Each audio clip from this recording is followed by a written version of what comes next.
guys, and welcome back to this channel. In this video I'll be showing you guys how you can basically convert Fahrenheit to Celsius on Google Sheets.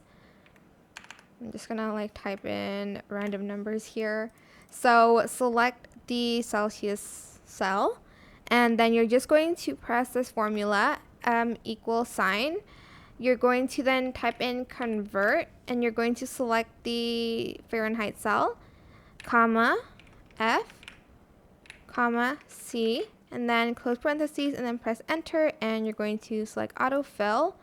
If you want, just decrease the decimal here so that it looks like this, and for the other one as well.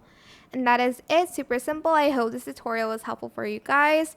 Don't forget to like, comment, share, and also subscribe to this channel if you haven't done that already.